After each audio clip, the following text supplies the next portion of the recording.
Carmichael, and I make these videos because chances are you are the most ambitious person in your circle, but you know you're capable of more, and you get that push by surrounding yourself with the best. So today let's learn from one of the best, Marisa Peer, and my take on her top 50 rules for success. Enjoy. So the first thing that people who are incredibly successful do is they do what they hate. They are fully prepared to do what they hate to get to where they want to be. And people who fail, they will give up their dream before they do what they hate to do. And people who are very successful, they never, ever, ever wait for motivation. They do it because when you do it, you become motivated. A great writer won't go, well, I'll just wait till I'm really motivated to start writing this book. No, they get up at 4 a.m, they don't want to, and they start to write, and then of course they become motivated. So you wake up in the morning and you go, you're not going to go, yay, it's 5 a.m, I'm putting on my running shoes and going for a walk up Laurel Canyon. Of course you're not going to do that. You're going to wake up and go, God, I really hate working out. But Marisa said, successful people do what they hate to get to where they want to be. Because of course the wonderful thing is that when you do what you hate first enough times, it starts to become natural. Like, I've got to do my taxes, I'll do that first thing. I've got to confront someone, I'll do it first. And so I still, to this day, wake up and think, oh, I don't really want to do that. So I'm going to do it first, because what I do want is to belong to that group of very, very successful people. So I know what the membership is. And every time I don't want to do something, I think, I don't want to do it, but what I do want is to belong to that group, so I'm doing it first. And it's a great way of thinking, because it starts to move you around wanting to do it for all the right reasons. Many, many years ago, I met someone who wanted to be a rock star. That was his ambition. He actually particularly wanted to be a drummer. And he was a very young married man with 2 children to support. And he was going for a lot of auditions, and of course all the auditions take place during the day, and every time he had a job they wouldn't let him take time off. So he decided he would have to work nights in order to audition during the day, and the only job he could get was a job he hated. He was a taxi driver and he hated it, but he did it, but he just wasn't making enough money. So he thought, okay, I'll have to work in McDonald's. I get more money, I can work nights, I'm free to audition. And about a month before he'd applied to work in McDonald's, he'd been for an audition to be a drummer in a band. He didn't even know who the band was. And the day he was due to start working in McDonald's, which he absolutely hated even the thought of, he got a call to go, you know, that band you auditioned for is actually Simple Minds, and now you're the drummer in Simple Minds. So he never worked in McDonald's or drove a cab again for the rest of his life. But when he told people that story, they'd all go, oh, I would never work in McDonald's. Oh my God, I'd never degrade myself by driving a cab around London. And I'm like, don't you think you're missing the point? His ability to do what he hated is what made him a rock star, because he had to have his days free to rehearse and audition.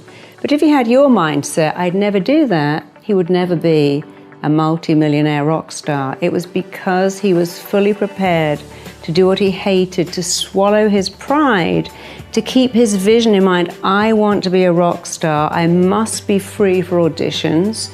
How can I do that? Well, I have to work as a cab driver and in a fast food restaurant, which I hate, but I'm going to do it because it's going to take me to my goal. And it did. But the people who laughed at him and said, I wouldn't do that, none of them are rock stars. Secondly, we have this belief that our brain's job is to make us happy. Oh no. Your brain's job is to make you survive. It doesn't care if you're happy, it cares if you survive. So when you say, my job is killing me, this commute is stressing me out, I'm dying under the paperwork, it wants you to stop. And so because your brain's job is to move you towards pleasure, you've got to say, I love working weekends, even if it's not true. I love going to the gym. I'm so lucky I've got a baby that wakes me up at 3 a.m. I know it sounds really Pollyanna, but you can trick your mind all the time going, I love it, I want it, I like it. And that's what Olympic athletes do when they're training, when they're getting up at 3 a.m. to run. They don't go, oh, this is great. But they also don't go, oh my God, I hate it. They go, yeah, this is going to make me an Olympic athlete, because they understand the mind's need to move you towards pleasure and away from pain. And if you link pain to something, your mind will make you give it up really quickly. And people who fail give up their dreams because they link pain to them. But people who succeed meet their dreams. So they go, yeah, I want to work all weekend. I'm building a business. I want to work nights writing this book because I'm going to write a book. You can choose what to link pain and pleasure to. In fact, you can choose anything you like. But you know what you can't choose? What happens when you say things like, I hate my job, I hate my boss, my in-laws are killing me, this kid is driving me crazy. Sure, you can choose to say that, but you can't choose what happens when you are very negative. Doesn't matter how talented you are, if you don't have self-belief, you're not going to get anywhere. If you have extraordinary self-belief, very little talent, you can get everywhere. But if you have both, if you have talent and belief, it will actually make you unstoppable. Now, I work with a lot of football teams and a lot of football players, and a lot of those footballers come out of school at 14. They know they're going to be famous players. They don't really pursue an education. A lot of them have an extraordinary negative self-belief because they're only good at sport, which is a great shame. And one of my players at the moment has now become a fantastic commentator, but I do a lot of work with him to put in him that belief, because he wasn't great at spelling and he wasn't great at school because he knew he was going to be a footballer. So belief without talent will take you far further than talent without belief. But if you have both, you can go far. But everyone can learn self-belief. You mentioned something about leaning into the feelings until you no longer need to feel them, or until they go away. Feel the feeling until it no longer requires to be felt. Why should we do that? So give me an example of a feeling. So let's imagine you and your ex-wife are not getting on, and you have a feeling of rage about the fact that she's trying to get your kid to call the new guy daddy and she's blocking you out, and you feel so angry. You think, well, I mustn't feel angry, you know, she's doing it for the interest of my kid, and so I just drink the anger and I drink the anger. And you see, with a feeling, it's the most real thing you have. A feeling is like a little kid in a class going, notice me, I'm over here. And if you don't, they get more and more out of control. And so when you don't acknowledge your feelings, they regroup until they become outrage, rage coming out. And then suddenly they go a bit crazy in the car park of a store or the line of a store, because the mind says, I've got all this rage, wants to come out. Someone just cut into the line, take it out on them. And it's so ineffective, because I have something I call AAA, which is be aware of your feeling. Most people have no idea what they feel. They go, I shouldn't feel jealous.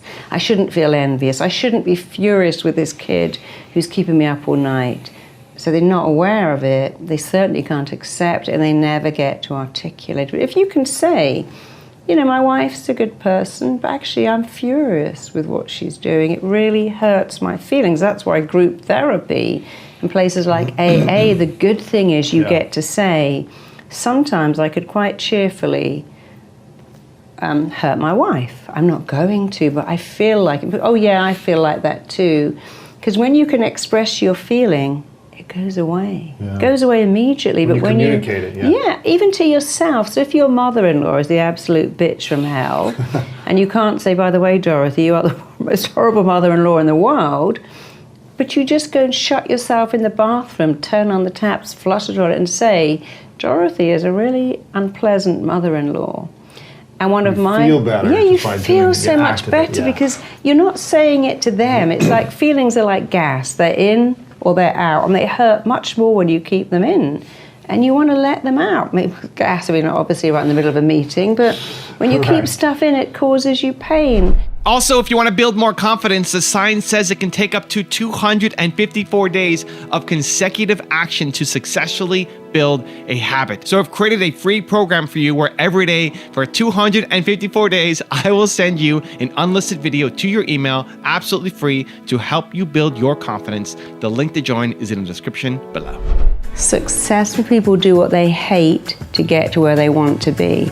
Doesn't matter how talented you are, if you don't have self-belief, you're not going to get anywhere. Here's something that will change your life if you make it familiar. Praise yourself. Say, I did a great job, I did a good job. You know, in the days of startup where you're running your own business, it may take 2 years before you see a profit. The only person who's going to praise you at the end of every day is you. So say, I did a great job, did a really good job today. I love what I'm doing, I'm good at it.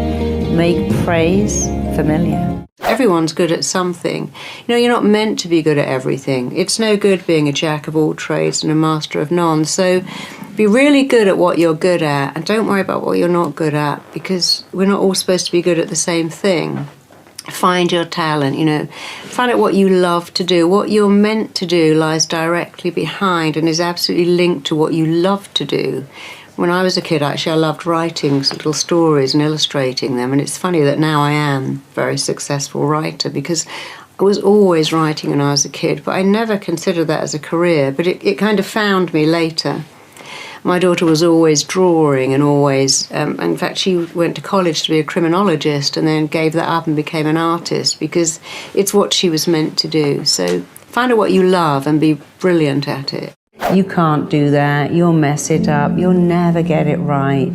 You're just not good at that. I want you to change that voice to a cheerleader, a parent who dotes on you, a teacher who thinks you are the best thing in the world. And I want you to hear that voice saying, yay, you can do it. You're amazing. This is your area of excellence. You're good at this. You know, if you were a kid running a race at school, you'd want your parent to be there going, come on, you're brilliant, you're amazing. If you were doing an assignment at school, you want the teacher or your parent to go, you're very smart. You're really good at writing. This is your skill set.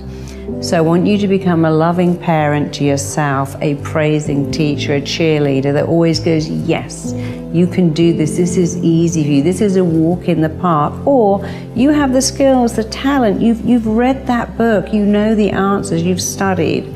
So that's how you stop being your own worst critic. Flip it over. And if you're saying, I always mess it up, start to go, I get it right. I always forget things. I've got a great memory. That's the most important one. The other thing very successful people do is that they just don't take no for an answer. They get rejected. Everyone gets rejected, but they come back. They do not take no for an answer. And you know, I remember working with Luther Vandross on one of my shows, and fortunately he's died now. And he said, you know, people call me an overnight success. Richard Gere said exactly the same thing. Did you know that overnight success? He said it took me 12 years singing jingles for Kentucky Fried Chicken before I got a record deal. There is no overnight success. They get rejected, but they come back over and over and over again. Self-esteem means how much you like yourself. But when you like yourself, you also like other people too. You can't like yourself and not like other people. So a lot of violence and aggression would end if we could just learn how to like ourselves and other people rather than feel dissatisfied with ourselves, which means, of course, you're dissatisfied with someone else. Because if you don't like yourself and you feel dissatisfied, you want everyone around you to be like that too, and then you feel a bit better because you're in the same company.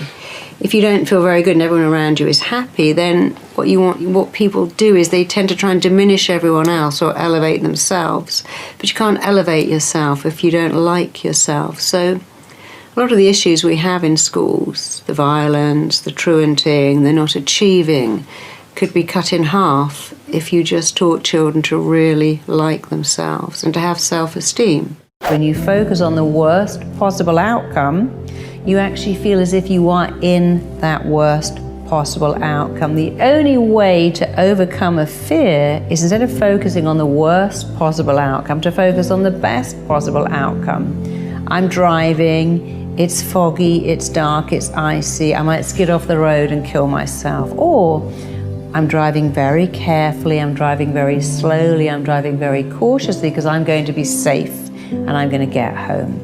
See, that's the difference. You just have to give yourself different beliefs. The thing with fear always is you have two choices.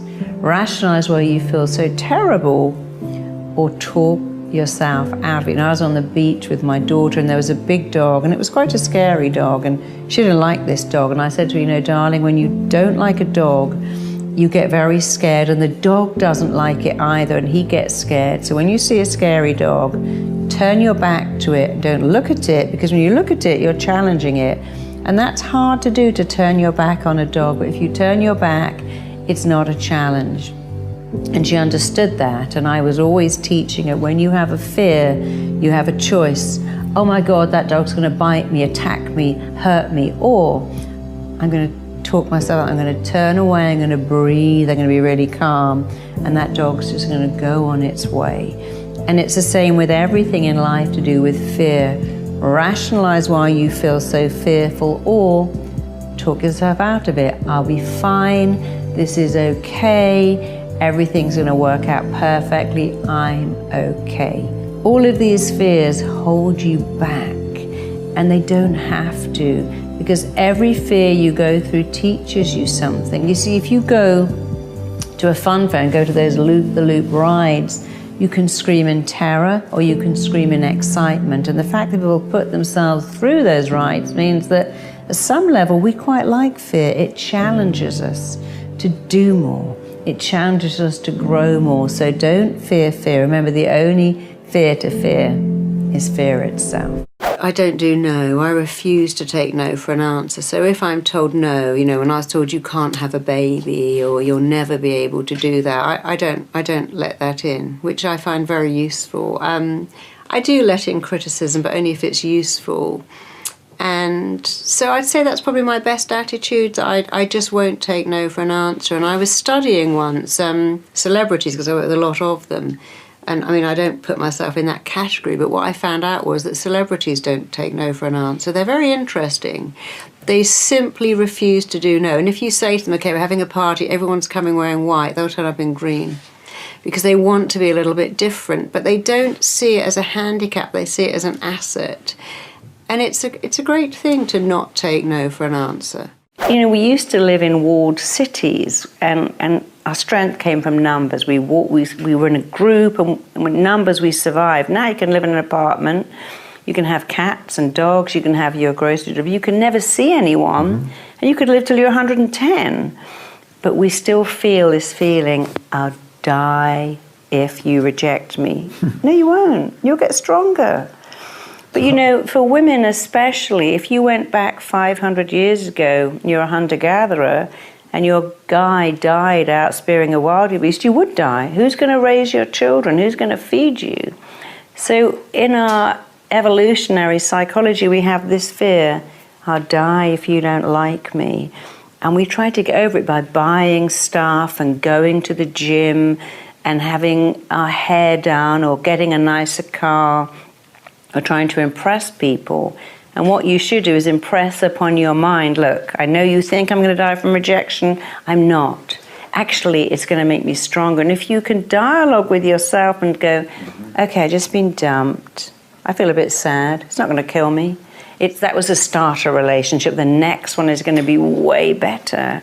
Then it does make you stronger. The third thing you must do to really feel great about yourself all the time and to radiate confidence, that real inner confidence, is to learn not to let in destructive criticism.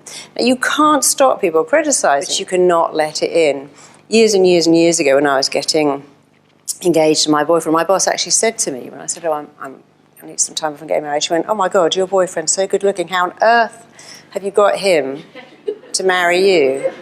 I remember thinking, wow, that's a bit hardcore. And I could have said something like, I have to handcuff him to the bed, he's so good looking. But you see, that's letting it in and having to come back. I could have said, how dare you say that to me? So I just said to her, oh, it's called love, we love each other. And I didn't let it in because I thought, wow, she must be a really unhappy person to do that. But much, much later, it's obviously a different boyfriend, someone said to me, God, your boyfriend is so unattractive. You could do so much better. Why are you with him? And I went, that's what an amazing guy he is. Because I've never even seen that. I just think he's incredible. And my daughter said to me, Mummy, he's really ugly. And I said, yeah, I know. And I love him so much, which shows what a great guy he must be, because I just think he's gorgeous. And of course, my daughter then realized that she couldn't go anywhere with that because I didn't let it in. And so if you can learn not to let in destructive criticism, that too will change your life. Here's some things I want you to start doing today, right now, that will build your self-esteem super fast. The number one thing is to praise yourself. There is nothing that will build your self-esteem like praise, but your praise. If you have a shop assistant who says, oh, you look really great in the outfit, yeah, it suits you, you must buy it.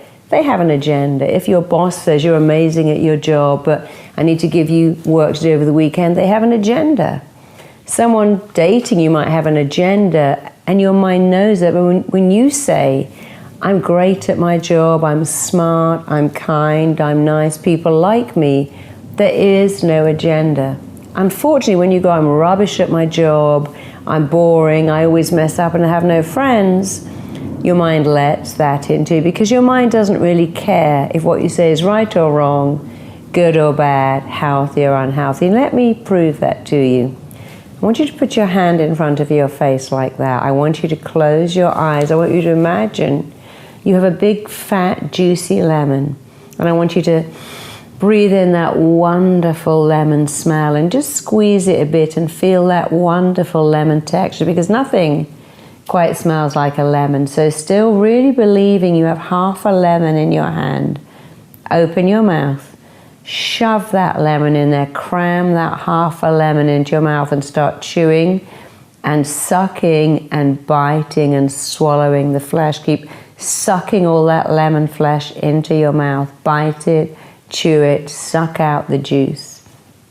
And you will notice that what is happening is your body is responding to a thought as if it's a fact. Your body is responding to the image and thought of eating a lemon as if you are actually eating a lemon. And it's making a saliva, because thoughts are things.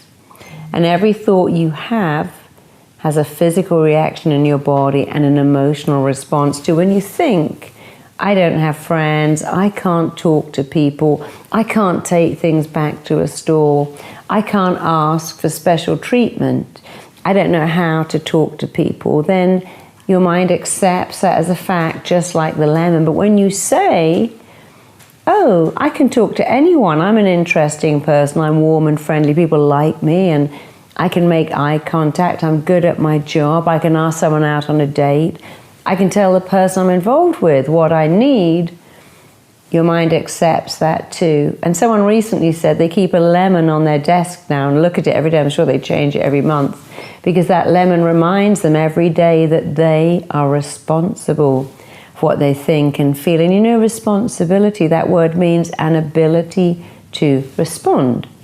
So I want you to start to praise yourself. I want you to wake up in the morning, the first thing you go is, I like myself. We like people who say, I've got something to offer the world. And people are very reassured by confidence. You know, we're all scared that we're going to come across as arrogant. But if you're on a flight and you hit turbulence, you want a confident pilot. If you're sick, wouldn't you like a really confident doctor to go, oh, I'm the best doctor in New York, I'm going to make you better. You don't want to go, well, I don't want to brag, you know, I'm sort of okay sometimes, but, you know, he's better than me. We don't want our kids' teacher to go, well, I'm not the best, you know, I have good days. We want them to go, I'm the best teacher, and I'm going to give you back your kid in a year's time, radiating confidence and talent. You know, we pay for that, and yet we're so scared of saying, I've got a gift, I've got a skill, this is what I'm good at. People think the brain's really complicated. It's not. It's actually quite simple. You only need to know 3 things about your brain to always get what you want. And the first thing is your brain does exactly what it thinks you want it to do, because it listens to everything you say. So when you say things like, oh God, you know, I got dumped, it was so painful, I never want to go through that again, all your mind can pick up is you don't want to be in a relationship again. When people have a miscarriage and go, I could never go through that again, I'd rather die than go through that again, your mind is picking up, oh right, well that's a statement, that's actually a command to me to make sure you never go through a miscarriage again, and that's how you get unexplained infertility, which is something else I've been working on a lot recently. Because the mind listens to what you say. So people go, oh, I went on this flight, I thought I was going to die. And do it, they go, I'm never getting on a plane. If this plane lands, I will never, ever get on a plane again. And of course it lands, they go, oh, it was just turbulence. But next time they go to the airport, they have a massive panic attack because your mind's like, hang on a minute, you said I never want to fly again. And so if you haven't got what you want, it's because you're giving your mind very confusing messages. Your mind's number one job is to listen to what you say and to act on it. Its second job is to move you towards pleasure and away from pain. And it will always, always, always do more to avoid pain. So let's imagine you've gone for an interview, you've done a public speech thing like me, and you've stood up and you've gone, And you think, oh my God, I'm never doing this again. And you'd have a terrible presentation. And one of my clients who worked for Sony was saying that she had to stand up and just say to Sony, this is a new band from Camden. And she stood up and went, this is a new band from, and they're called, she said, I couldn't do it. It was the simplest thing. And my boss had to take over. And I was explaining to her that when you do that and go, oh my God, I don't want to do it. I don't want to do this again. Your mind is now going to make sure you don't do it again. So the next time you go to speak, it will give you a panic attack. It will make you ill. And if you say to yourself, oh my God, I'd love a week off in bed, or I'm dreading next Wednesday, your mind is so in tune with you. You're a week off in bed, you wake up with the flu, and your mind's like, there you go. How cool am I? There's your week in bed. You don't want to go to that speech? I've woken you up with diarrhea, so now you can't go. That's what the mind does. When I was giving my first ever presentation about my first ever book, I woke up with the most excruciating migraine I've ever had one before. I thought, wow, I must have been saying to myself somewhere, I don't want to do this because I've got this migraine. And I actually went and did it, and I didn't have the migraine until I stepped back off the stage again. And I realized that I was communicating very badly with myself. So you must never say nervous, say excited, because your mind listens. So those three things are, your mind does what it really thinks you want to do. If you're very, very specific and say, I want this and this, I want to be a great speaker, I want to deliver things, I want to be fantastic at sales, I want to be able to look people in the eye and sell them things and come across as really authentic, your mind will understand. And if you make those pictures really good and pleasant, you'll move towards them. When there is a battle between logic and emotion, emotion always wins. How many of you have gone to a really high building, an enclosed building like the top story of a hotel or the CN Tower in Toronto, and looked down and thought, oh, wow, I feel really scared.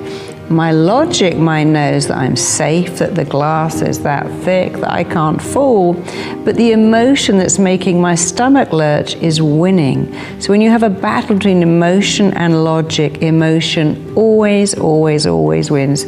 Here's something you all know. We can all ring our friend up and go, I'm a bit bored, a bit lonely. Can I hang out? Or I'm a bit bored, let's go to the movie. You would never ring someone you've just met and go, I'm bored and lonely, will you come and hang out with me? Let's go to the movie. Because the emotion that you might be rejected will overrule the logic that says this person may be the person for me. So if you're having a battle between yourself, here's a great one. I know I shouldn't eat cake, that's the logic, but the emotion is, oh, the cake feels so good and this creamy, sugary stuff reminds me of being a baby when all my needs were met by having creamy, sugary stuff. So in a battle between emotion and logic, logic will never win, emotion will always win. And you can make that win for you by making it a better emotion. So here's how to do it. Here's an emotion. I'm scared to ask for a pay rise in case my boss laughs me out of the office. Make it a stronger emotion. If I go to my boss and show them what I've done, how valuable I am, that won't happen. Here's an emotion. I really want to ask that person on a date. I'm not good enough. Change the emotion. I'm wonderful, I'm amazing. What could I get from asking someone on a date that says yes so much? And if they say no, I'm only exactly where I was before, except I've been brave. I've done something courageous, I've taken action. Even if it doesn't work out, I've lost nothing, but I've gained courage. So when you're having a battle between logic and emotion, emotion always wins, logic never wins. That's why you could stand on the windowsill of your apartment if it was on the ground floor, but you would never stand on the windowsill same size if it was 100 stories up, because the emotion that you may fall will defeat the logic that says, I can do this when it's a few feet off the ground. Why can't I do it up here? Because emotion overrules logic. You can make your life phenomenal, extraordinary, and wonderful by always using emotion to defeat emotion. Every baby on the world is born loaded with self-esteem. No baby when they're being pushed down the street in their stroller, goes, oh, don't look at me, I'm having a bad hair day, or I've just been sick on my little romper suit, or I've got really fat legs. Babies' first experience on the planet is being looked at. When you're born, the doctor, the nurse, the midwife look at you. Family come to visit you. You get your picture taken, people show you off, and babies don't avert their eyes when you take their picture.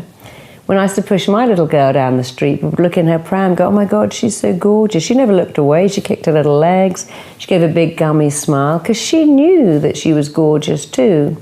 And if you ever doubt that children like attention, go to a park, go to a swimming pool, and you hear every child going, Mummy, Mummy, look at me on the swing. Daddy, watch me on the slide. Mummy, Mummy, watch me jump in the water, watch me swim, watch me jump. Because children have this belief that I'm worthy of attention, and I like it, and I can ask for it, and I'll get it. And then you have to ask, well, where does that go? Well, it goes very fast. You know, if I said to my little girl at 2, sing me, Mummy, a song, she would sing. If I said to her at 14, sing me a song, she'd roll her eyes and go, oh my God, you're so embarrassing, and walk out of the room. Because at a very early age, we acquire a fear of being judged. It's what is called performance anxiety. What if I sing and someone laughs at me? What if I read in class and I get it wrong? What if I stand up to speak and I don't know what to say? And performance anxiety can be so intense that it makes us stop performing. But people who perform really well like themselves. They go, well, I'll see what happens, and I'll sing, I'll dance, I'll act. I mean, some people can't even dance at a party in case everyone's looking at them and judging them badly. Some of my clients won't even go to yoga in case they can't hold the poses like everyone else. And believe me, we're all so busy worrying about ourselves. We don't have time to look at you and comment on your yoga position or how you're dancing at a party. And we kind of like people who don't care, who just let go and have a good time. So the thing you need to have phenomenal confidence really are 2 things. Stop judging yourself and be nice to yourself. The very successful people, if they have to fire someone, if they have to make a very uncomfortable phone call, they will do it first. And what's interesting is that they naturally do that. They would say things like, well, you know, I've got to end a partnership with my best friend, or I've got to fire someone I really care about. I couldn't possibly have that hanging over my head all day. I need to do it first, and then it's done, and then I feel better. People who are not in that group will go, oh God, I've got to fire like my friend. I'll do that at 6 o'clock. I'll wait till the end of that. I'll do that after lunch. Or I've got to go and do a grueling workout. I'll do that at 5 o'clock. But of course, 5 o'clock comes and you have a phone call to make, or you've just had lunch, and then you don't get to do it. Even in school, I mean, one of my clients who was very successful said, yeah, when we had to, you know, read out an essay, I never understood the kids who went last. I put my hand up and went, I'll read the essay first because I want it done. So they do it naturally, but that doesn't matter, because of course the wonderful thing is that when you do what you hate first enough times, it starts to become natural. Like, I've got to do my taxes, I'll do that first thing. I've got to confront someone, I'll do it first. And so I still, to this day, wake up and think, oh, I don't really want to do that, so I'm going to do it first, because what I do want is to belong to that group of very, very successful people. So I know what the membership is. And every time I don't want to do something, I think, I don't want to do it, but what I do want is to belong to that group, so I'm doing it first. And it's a great way of thinking, because it starts to move you around wanting to do it for all the right reasons. I always say to all my clients, there's only 3 things wrong with everyone. Everyone has got 3 things wrong. The number 1 is I'm not enough. The second one is I'm different, so I can't connect. And the third is I really want something like freedom from depression or success, but it's not available. But I'm not enough is the biggest. I mean, I've worked with hundreds of thousands of addicts. I've never found one ever that ever believed they're enough. And if we look at the key addictions, shopping, binging on food, binging on alcohol, binging on drugs, porn. sex especially, food, porn, yeah. All of those things come from a feeling of emptiness inside, because we're taught, oh, you feel a feeling? why don't you eat some donuts or go onto eBay and buy, or Amazon, or buy something, or have a drink. And our feelings are the most real thing we have, and we push them down. We find all this stuff to buy or eat or drink or take to keep us, like John Lennon said, comfortably numb. But then the feelings regroup and come back because they've always got a job to do. And I always say to my clients, look, you've got to feel the feeling until it no longer requires to be felt. You can't eat it or drink it or shop it away, but we're all taught that we can and should. So I'm not enough is the biggest problem I see. You have to understand a bit more of psychology because humans are hardwired to recreate what they know. We like what's familiar, even if it's very bad. If I've never had money and I win the lottery, I'm going to get rid of it. Or if I've never had love and you love me, I'm going to reject you because it's so unfamiliar. If I've had a dad who calls me an idiot and worthless, guess what kind of guy I like? That's it. Because when I meet them, I go, oh, I feel like I've known this guy my whole life. We just clicked. And they think, oh my God, it's because he's my dad. But I've been sleeping with him for 6 months. I don't know what to do with that now. Because we are wired to like what is familiar and to resist what's unfamiliar. And that's what kept us alive. When we lived in walled cities, we didn't go, I'm a bit bored with this group. I think I'll go outside the walled city and find another tribe because they might have killed you. So we have this wiring that says, run towards what's familiar and run away from what's unfamiliar. But the very good news is you can make anything familiar. And the most important thing to make familiar is praising yourself. If you could just do that, that in itself would change your entire life. How do you praise yourself? Well, you get up in the morning and go, I'm a good person. I have a skill. I have a talent. I have something to offer the world. I'm here for a reason. You look in the mirror and go, oh, there you are. You're a good person. You've got a good heart. You know, the most important way to answer that question is this. What did you always want your dad to tell you, even if you never had a dad? If you had a dad, a good dad, what would he have said? What would your mum have said? What would a nice teacher have said to you? And it would be something like this. I'm proud of you. You're a good son.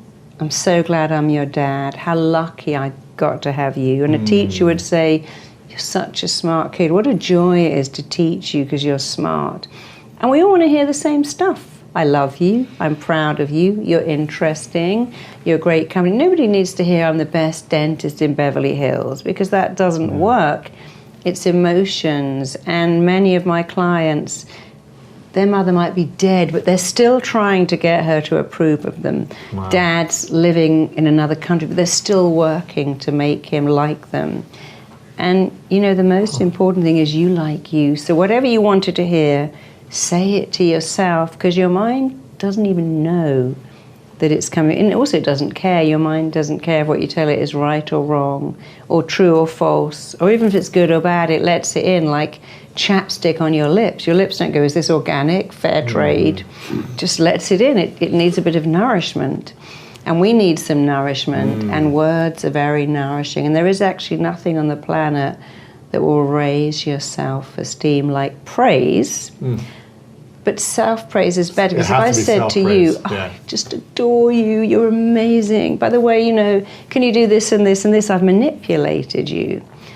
But if I say it to myself, my mind knows there's no manipulation, and the mind likes repetition. And when you say it every day, your mind kind of goes, oh yeah, here you go again with that praise. You say it every day, must be true, and now it sinks in. The problem is if you criticize yourself every day, it says the same thing. That sinks in as well. In my experience, people who try to be perfect are the unhappiest people in the world, and they're almost always the loneliest too. When you try to be perfect, you have entered a race that you can't win. You can't even complete it. There is no finishing line. The finishing line keeps moving. So when you're in a race to be thinner, happier, richer, more successful, you can't complete that race. You can't win it. And instead of thinking, oh, I'm reaching my goals, you feel intense dissatisfaction. Here's the truth. The way you feel about everything is down to the pictures you make in your head. And the words you say to yourself, and guess what is so great? You can change those pictures anytime.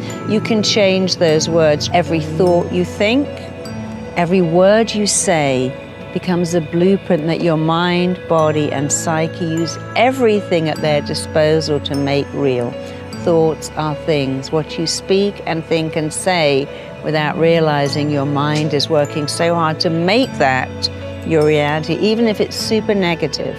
You know, I see parents all the time who say things like, I'll be happy when my kid sleeps through the night. I'll be happy when my kid's out of diapers. I'll be happy when my kid is walking, feeding themselves, going to school. And they spend their whole child's life looking at the next bit to be happy, when you should be thinking, wow, I wish every stage took 3 times as long. You waste your amazing life wishing it away for the next bit.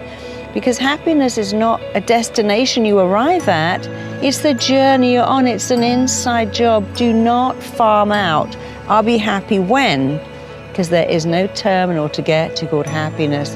Happiness is the journey you're on now. Perfectionists come in all shapes and sizes, and they're often very good at hiding their inner drive to be perfect. There's one thing that drives them all, an inner belief that says, I'm not enough. I'm less than. If I'm less than and I can come across as perfect, I'll be more than. You know, my neighbors always say to me, wow, you have so many famous clients. Are they damaged by fame? I'm like, no, actually no. Damaged people are attracted to fame. They have a belief I'm so damaged, but if I'm famous, rich, gorgeous, amazing, I'll be perfect. But you see what happens when damaged people try to be perfect. It actually damages them more. You don't need to be perfect. You don't need to be flawless. You don't need to be infallible. You just need to be enough. And when you let the fact in that you are enough, instead of trying so hard to be perfect, which you can never achieve, when you let in being enough, changes your life. So let it in that you're enough right now, because that's the truth about you.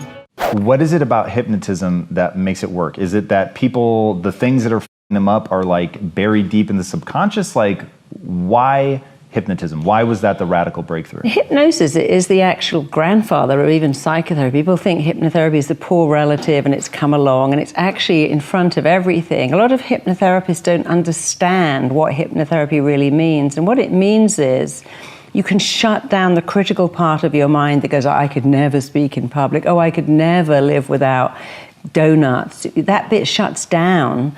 And while it shuts down, you can excite the imagination and tell people stuff they simply don't think they could do. So I'll give you an example. I was recently having a medical procedure, and the nurse said, oh my God, we all know you. And we have this kid and he can't go in the scanner. He's terrified. And I said, oh, I'll show you what to do. And in 5 minutes, he was loving being in that scanner. Because I taught him, listen, it's how you talk to yourself. If you go, I feel like I'm in a coffin here and I'm ill and now I'm in the scanner and it's reminding me that I could die. And why would you talk to yourself like that? What you say is, I love this. This is amazing. I've got half an hour to chill out. And so people don't understand that what makes hypnosis powerful is powerful words, but they got to be super powerful, really dynamic, incredibly relevant, and absolutely up to date. And if you combine that powerful language with shutting down the critical part that goes, you could never do that. Who's going to want you? You've got 4 kids and cellulite. If you shut that bit down and then add in exciting, you can have anything you want. But most people either don't understand about shutting the bit down, or they don't understand the language. So without diminishing other therapists, I see a lot of people who say things like, now you might just want to think about being calm. It's like, what? WTF? That's not exciting. Or they say things like, today you're going to find it easier not to eat cake. And I'm like, come on, we can do way better than that. Excite the imagination. Tell people you love saying no to cake. It thrills you to pick an apple. It elates you to see the scales going down and your six-pack emerging, because you are motivated and committed and compelled to say no to sugar. And if you understand the mind, it does what you tell it. That's its job. And if you tell it better stuff, you have an amazing life. And if you tell it mediocre stuff, you have a mediocre life. Whenever anyone does anything wrong, we go, what's wrong with you? We should say, what happened to you? What happened to you? And they'll go, well, you know, my mom always said she didn't want a boy, she wanted a girl, and I've been brought up. I'll give you an example. I had a city trader as a client who really had problems trading. And his boss said, you know, he's the best trader, but he's so nervous. And when I worked with him, he was saying that when he was a kid, his parents had 2 girls and then him. And he would smash his Tonka toys and they go, what's wrong with you? Look at your sisters just combing their doll's hair and they're so good, and why are you so aggressive? And a 4-year-old can't go, well, because I have something called testosterone, right. And they don't. And I'm designed to run and jump and hunt and fish, and I got to learn what to do with aggression. Smashing my cars together is good for me. He didn't. A 4-year-old doesn't have anything because they live in the world of they just live in a world of feeling, not logic. And he said, I never realized, I spent my whole life thinking something's wrong with me, because my parents would say everything conversation, what's wrong with you? Look how neat you. Says they don't get peas on the floor when they eat. And he said, I heard it every day until I formed a belief something's wrong with me. He didn't date women because he thought, well, I should be like one, but I want to be like a man. And that session totally turned him around. He said it was like someone had sprayed him with pheromones because he went out that night and women were attaching themselves to him like a magnet. But he just got rid of the feeling of something's wrong with me. Because most people do walk around going, something's wrong with me, I'm just majorly messed up. And you can't heal. And no one understands me, no one gets me. And I don't understand me. And if I don't understand me, how can you? And why should I even be here? Yeah, because you can't heal what you can't understand. And so all the treating the symptom is like putting a Band-Aid on an infection. It doesn't, when you understand it, you can totally change your perception of what it is, because events actually don't affect you, but the meaning you attach to them does. The story we tell ourselves about the story. I don't like wish. Wishing says to your mind, you haven't got a prayer, but you might as well wish. Because wishing just says, you're not going to do that. Oh, I wish. No one says, I wish I could get up in the morning and clean my teeth. I wish I could pick up that pencil and write a note. You don't say wish, you go, I'm doing it. So when you say to the mind, I wish I could, it says, yeah, me too. Get over it. When you say to the mind, I hope I get this right, it goes, yeah, well, keep hoping, because you're not going to do that. When you go, if only, your mind goes, well, you never managed it before, so keep on with your if only, why don't you? People have a story, you know, I can't find love because my dad left when I was 1. I can't find love because my mum preferred my brother. I can't be a success because I never went to university. I can't speak in public because I blush. And without understanding, when you describe why you can't, you keep it going. If you keep talking about the symptom, your mind keeps it alive, because whatever you focus on, you get more of. And so a lot of people have language that's completely irrelevant. Like, yes, I know your dad left when you was 1. I know your mother put you up into foster care and didn't love you, but that's then. This is now. And so they have outdated stories, outdated language. I can't do that because the classic one I heard all the time, oh my God, my boyfriend just ripped out my heart, stamped all over it, killed me. And if I find love again, it will kill me. I'm like, darling, he got bored. And you would have got bored too if you'd stuck around. And that was your starter relationship. Go and find a better one with someone amazing. Everything he loved in you, he didn't take it home with him. It's still there. So don't use that irrelevant, I found love and it killed me when it ended. So I found love, the wrong person, but I'm going to find it again with the right person. It's going to be amazing and compelling. He's going to fall in love with my soul. And you'll be together forever, because you got to turn your mind on, and it loves exciting words, dramatic words, really loves words that make a picture. So if I said to you, you can be the most phenomenal, powerful, awesome, incredible speaker. When you speak on stage, everyone stops to listen. You could hear a pin drop. They look at you.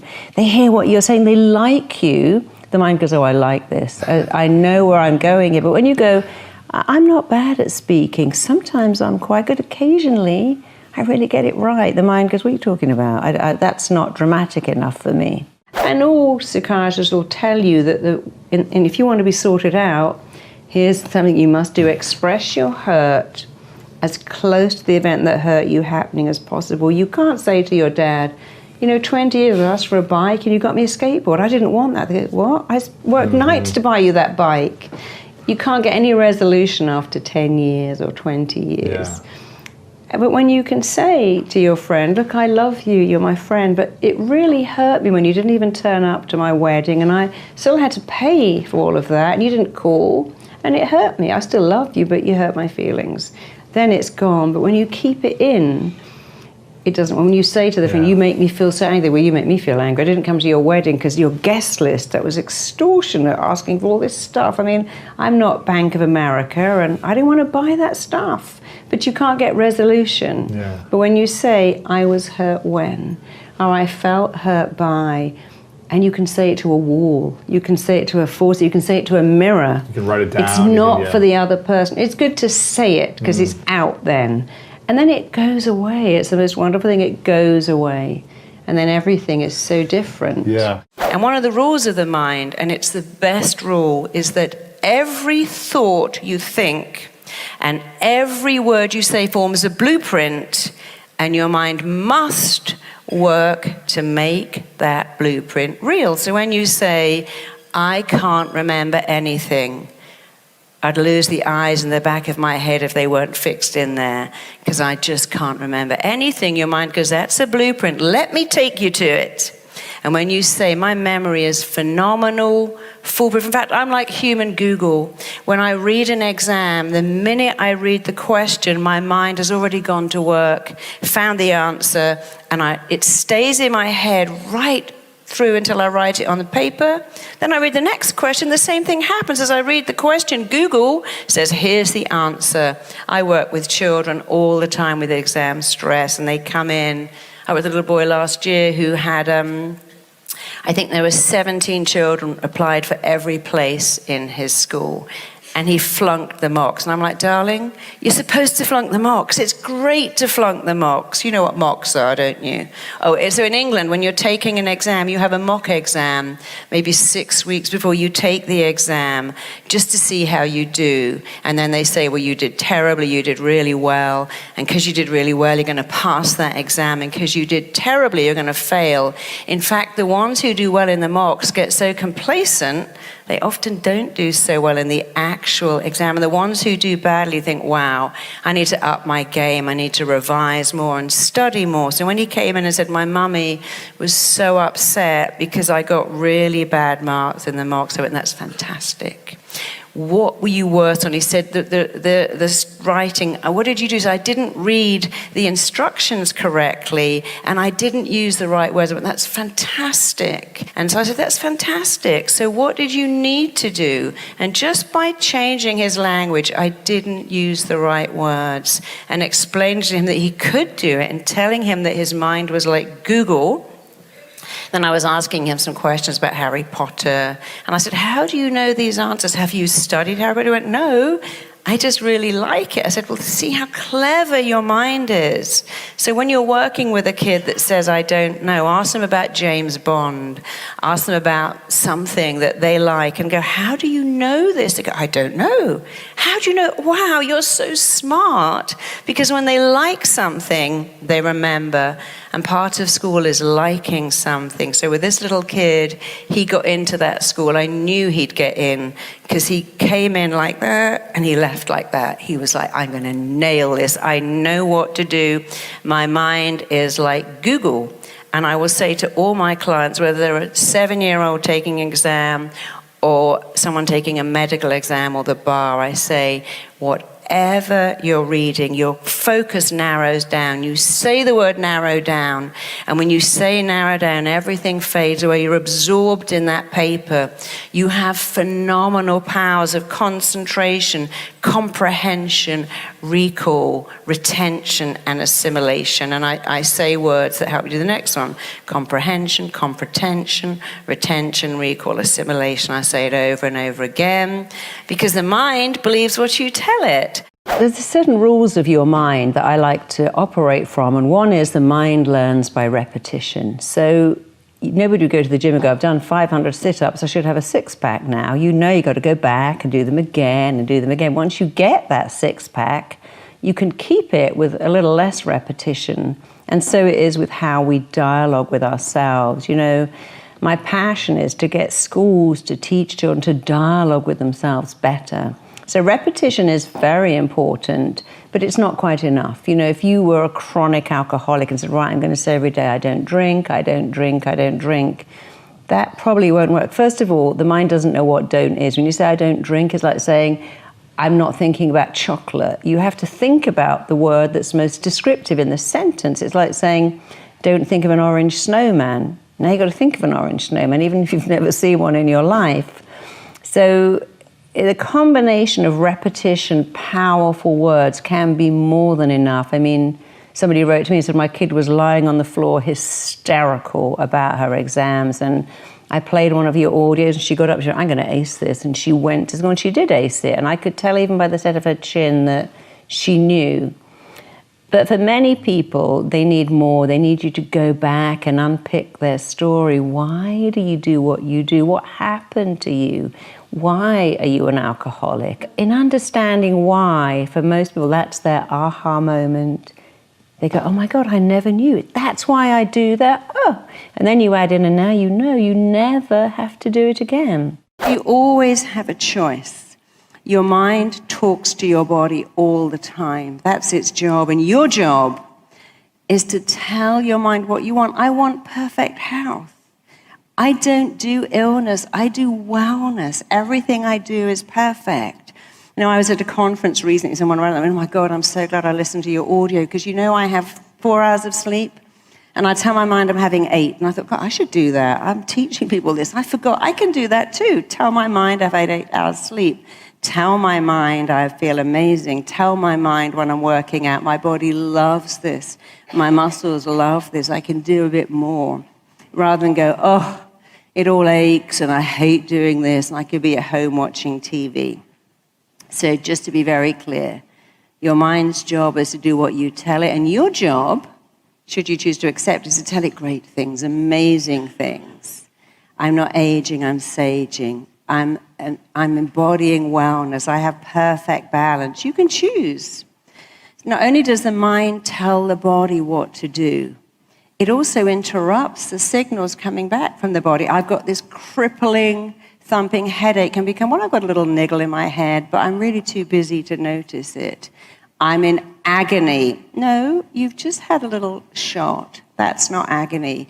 This commute is hell. No, hell is not having a car or any gas and looking at people or taking 3 buses to do your commute. Being in this store is torture. No. When you go to Africa and you see they don't have any stores, and the ones they do have no food in them, you'll never again stand in Ralph's and go, this is a nightmare. It's hell, grocery shopping. If you have money in your wallet to buy food for people that love you, that is so far beyond hell. But people use these words. It's killing me, it's a disaster, it's a nightmare. So we have a great fear of rejection, which is not surprising, because when we're born, we have 2 drivers: find connection, avoid rejection. After all, if a mother rejects a child, if a lion rejects the cub, it's not going to be adopted, it will die. Yeah, or it just starves to death. And so we know innately that our survival on the planet is linked to not being rejected. And not that long ago, you would have died from rejection. You know, in 1,000 years ago, when they banished you outside the walls of the city, or you marooned a difficult sailor, or you cast someone out of the community, you pretty much died. There was nothing out there but purgatory. So we have a wiring that says rejection will kill me.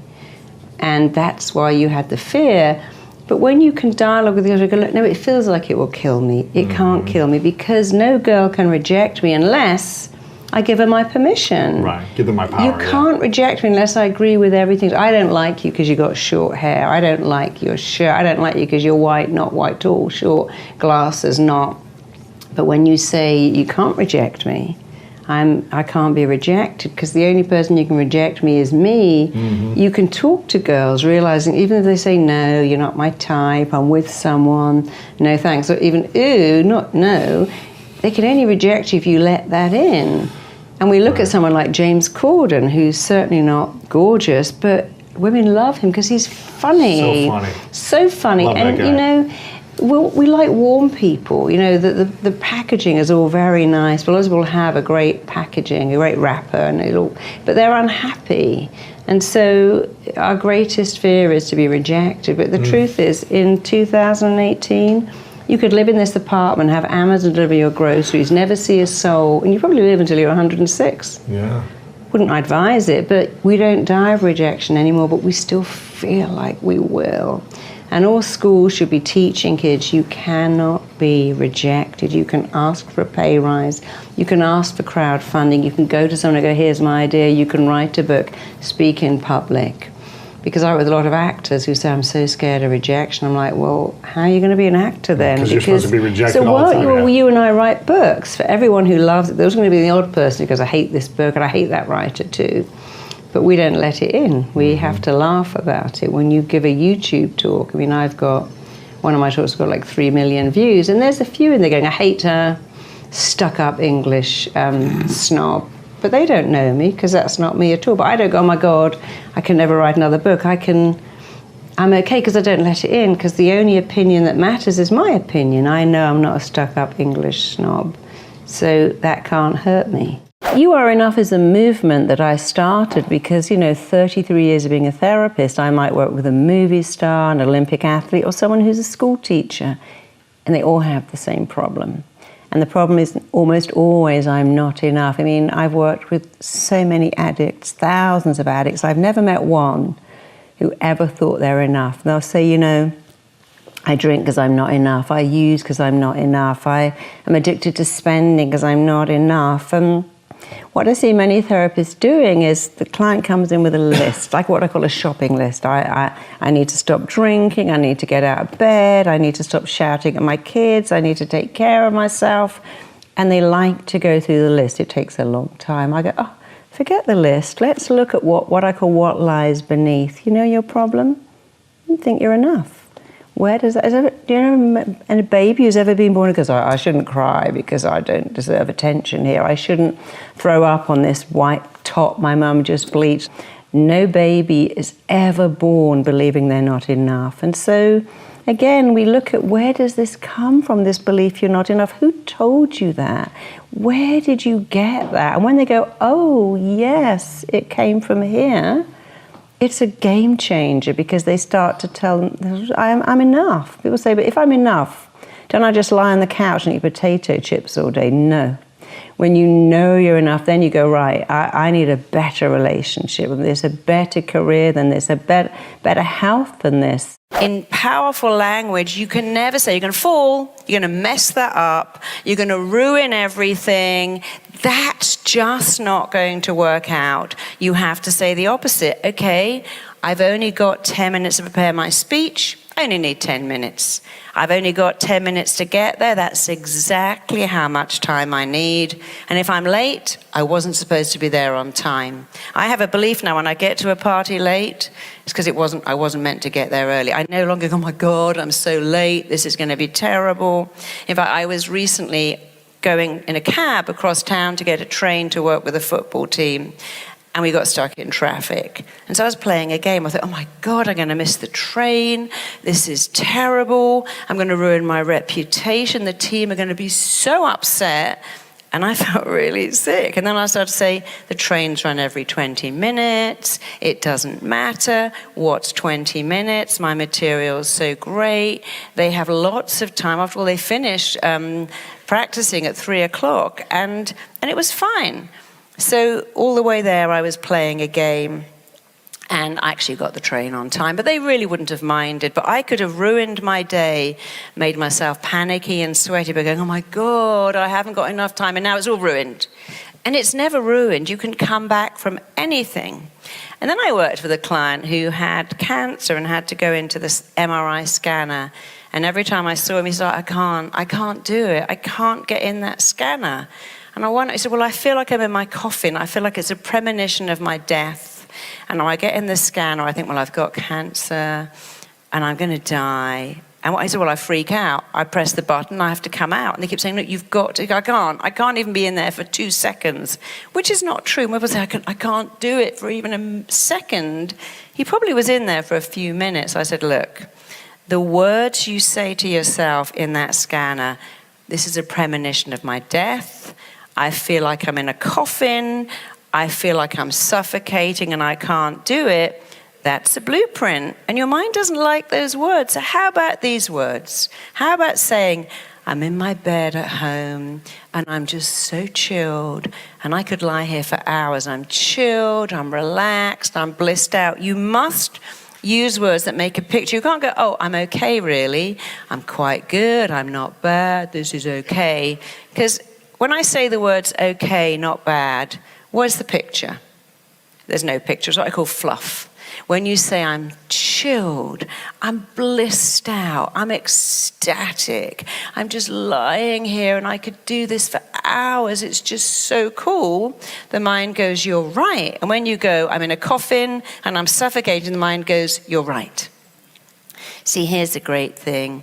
You can choose any words you like. You can go, well, we're all going to be negative and this half's going to be positive. That's your choice. You know what you can't choose? What you do to yourself when you say, I'm an idiot, I'm a moron, I'm a retard, I've got rocks for brains, everything goes wrong. Who would ever like me? I've got cellular, I'm a single parent, I've got no chance. Blah, blah, blah. I didn't go to college, so I couldn't possibly do what you do. I got kicked out of college, by the way, so you can definitely do what I do. And it was the best thing that ever happened to me. I can look at my life and say being fired, being dumped, and being kicked out of college, thank you, God, for putting that in up to me, because it changed my life. It was the best thing. Rejection has been one of the best things that ever happened to me. Being the least favorite kid, if I could have my life again, I'd go back and be the least favorite kid, because I thought, I'm going to show my parents that I'm something. And if I was the favorite, I wouldn't have done that. I would have had a totally different life. If praise is unfamiliar but criticism is familiar, and you say to someone like Robin Williams, oh my God, that last show was funny, he goes, didn't you notice? I've left out the best, I fluffed a word. It wasn't as good as the one before. So if you're not used to praise, you'll reject it. And if you're used to criticism, you'll add it in. Because we do what's familiar. So if we say to someone, I love your book, they go, oh, actually, it's not that good. The other one is much, I love your top. Oh, I got it in a car boot sale. It's 5 years, I've got a hole in it.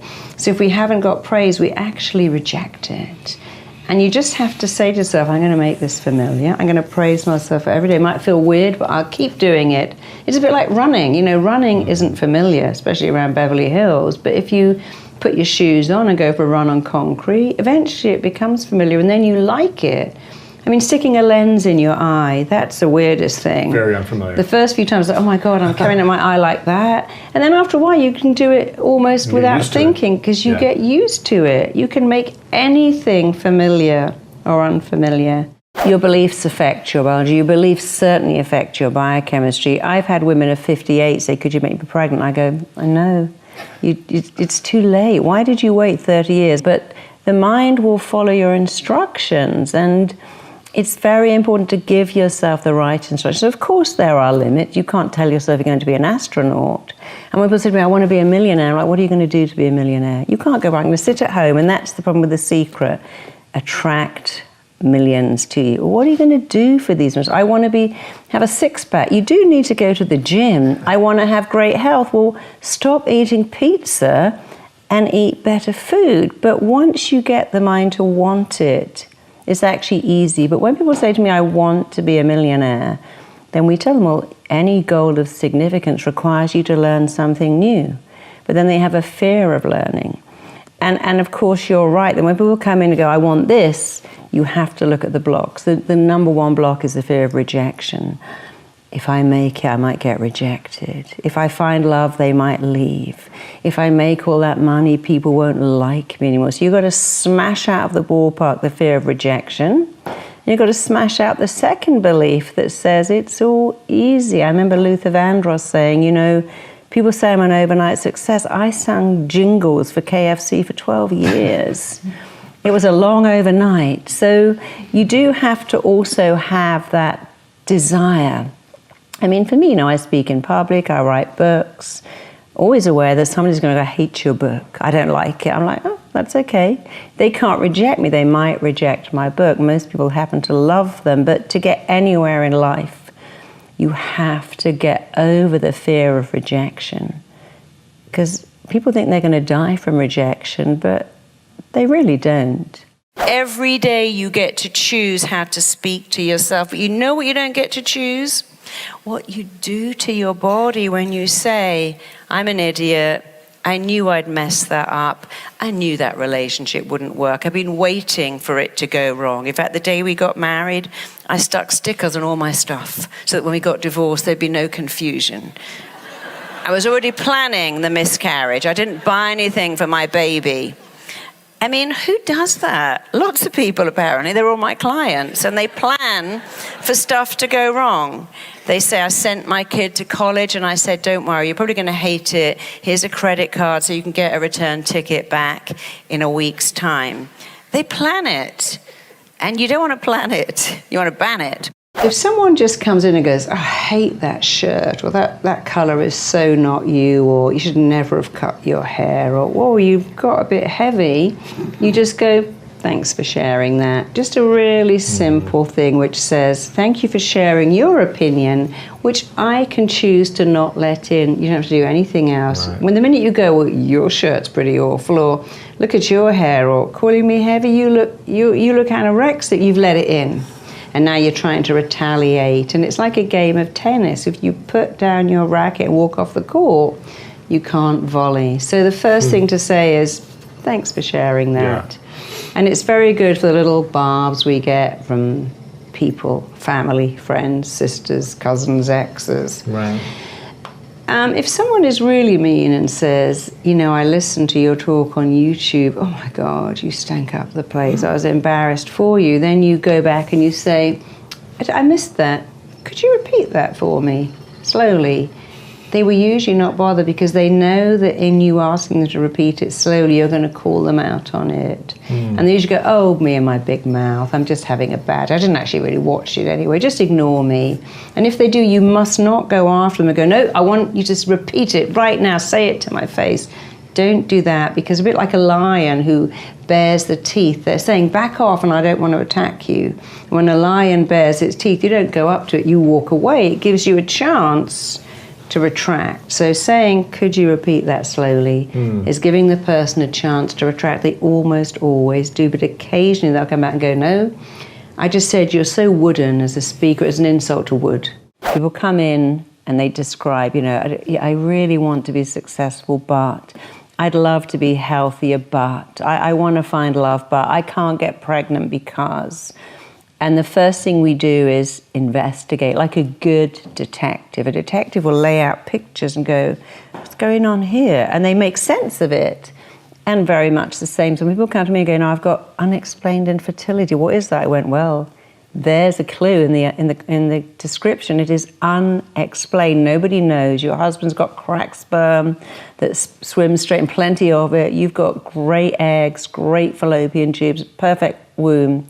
But you can't get pregnant because the unexplained is here. And many people, when they're younger, will say to themselves, if I got pregnant, my dad would kill me. Oh my God, if I got pregnant, it would be the end of the world. And I remember when I was 17 thinking I was pregnant, thinking, oh my God, no, disaster. Oh my God, my dad will be so upset, devastated. When I wasn't, I went, oh, thank you, God. Oh, yes, joy. But you see, the mind listens to everything you say. The mind is always switched on, and it records everything. And it never forgets. So in a moment of absolute terror or fear or pain or anxiety, there's something called an imprint. It goes in. So a child whose mother says, that cat will scratch you and give you blood poisoning, or that dog's going to bite you, or that's a dangerous person, or, you know, I worked with a little kid who had a terrible fear of monsters under the bed. Turned out his dad used to always say, you'll get run over if you do that. You'll kill yourself if you do that. You'll drown if you do that. Turned out his dad was the monster because he was scaring him all the time.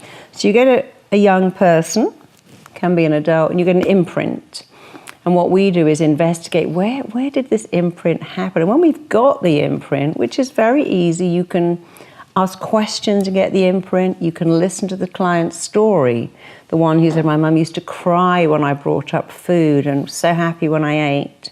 Or you can use hypnosis and go back like that. And the reason I love hypnosis so much is you go to the imprint, you know, people come to see me, within 5 minutes they have the imprint. There's no, oh, how does that make you feel? And how do you feel now? And let's talk more about that, and come back next Wednesday at 4 and we'll keep this going, because studies now say that's actually the worst thing you can do, because you just keep the story alive. So we do the investigating, we find the imprint, and then we interpret it. What does that mean? Why do you think, you know, your dad telling all these stories would now leave you to have this monster under your bed? Why do you think at 15 being terrified of being pregnant could possibly mean that today you've got unexplained ability? And they work it out. They go, yeah, now you say that. If I look at those scenes and look at this scene, it all makes sense. And then you interrupt the belief massively, and then you install a brand new belief. You know, you're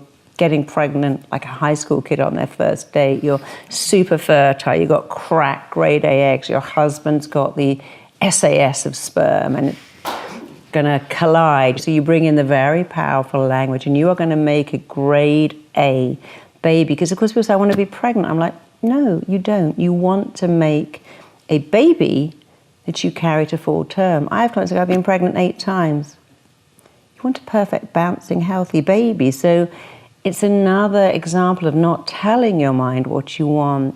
So the combination of the imprint, the investigate, the interpret, the interrupt, and the install is so powerfully transformational.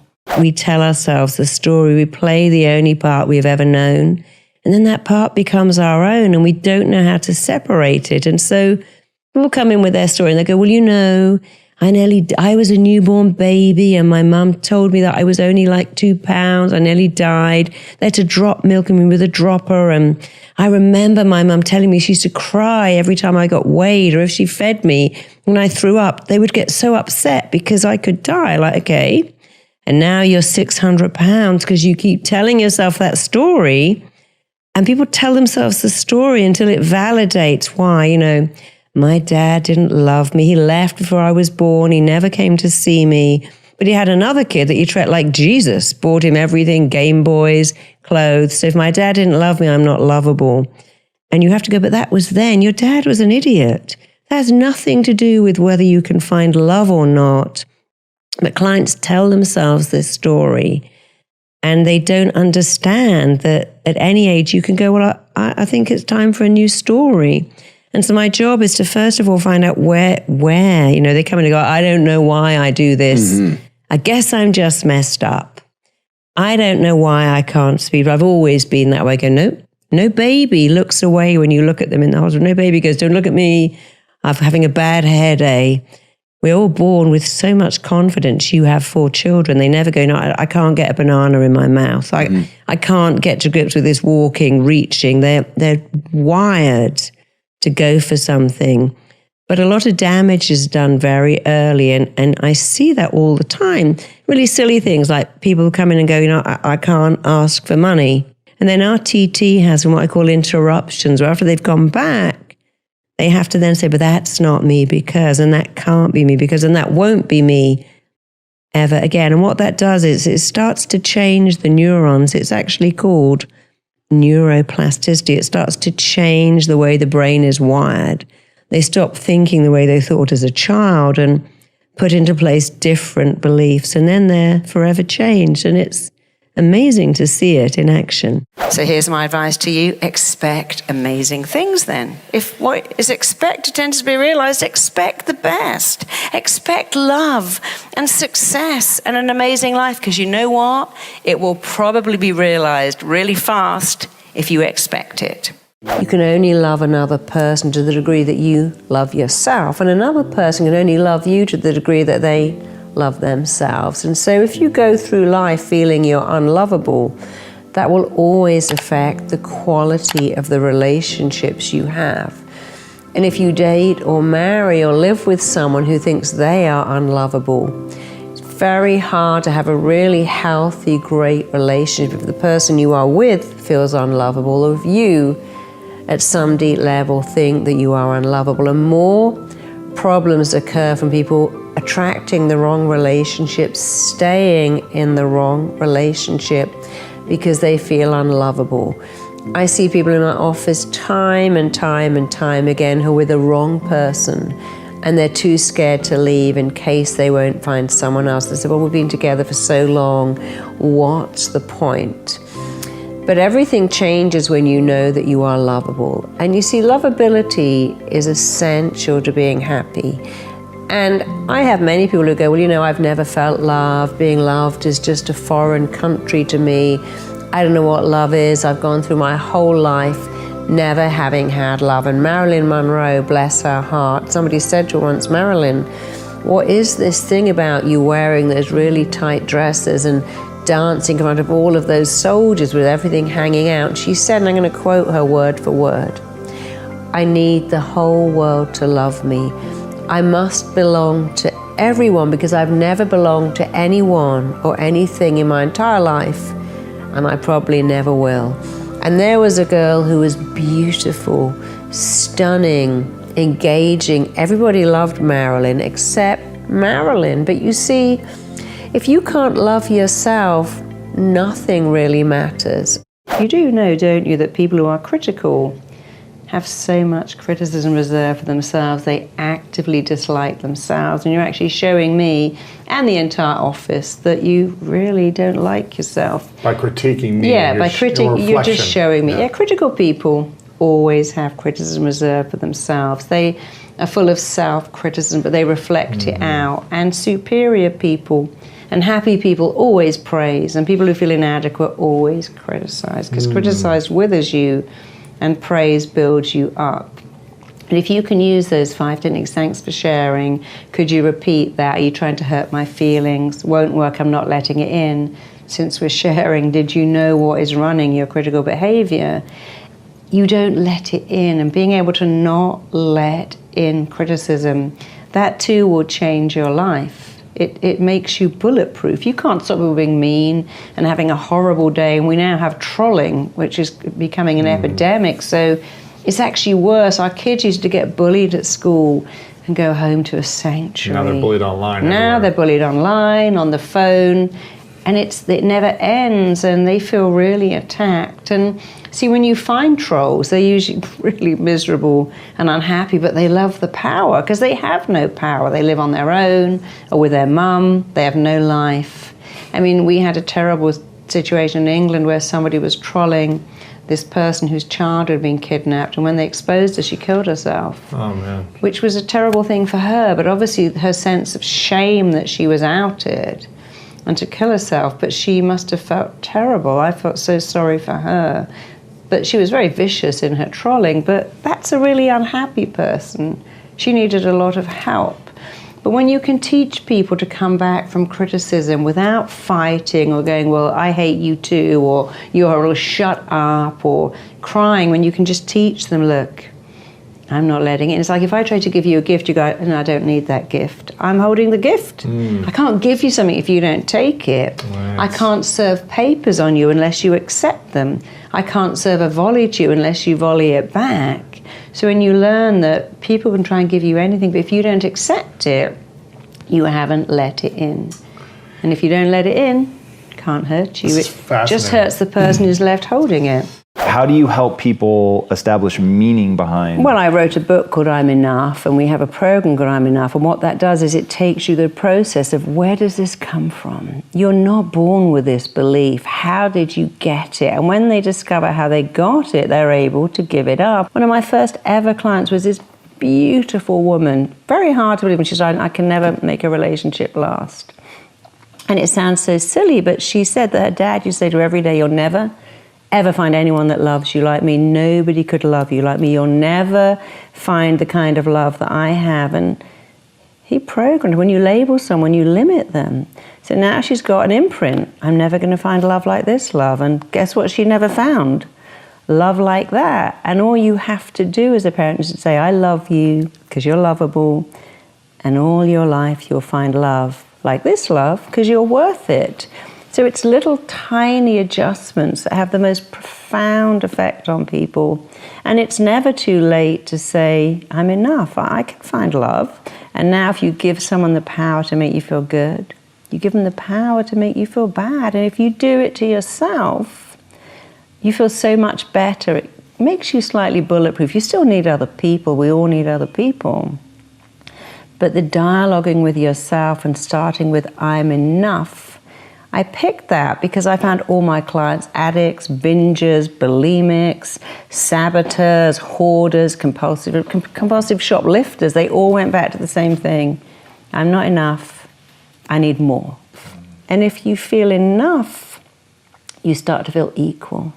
See, most of us feel unequal. You're better than me because you've got money, or you're more attractive than me. But no dog or cat says, oh, you're better than me because you're a pedigree. A baby doesn't know that another baby's wearing designer clothes and they're not. They have no concept of that. So really what I'm Enough is doing is reactivating, remanifesting and regenerating what you were born with, an ability to say, I'm enough. Everybody wants to be happy, and we're all looking to be happy. And we seem to have this weird belief that there's some destination we're going to get to one day called happiness, but there's no destination called happiness.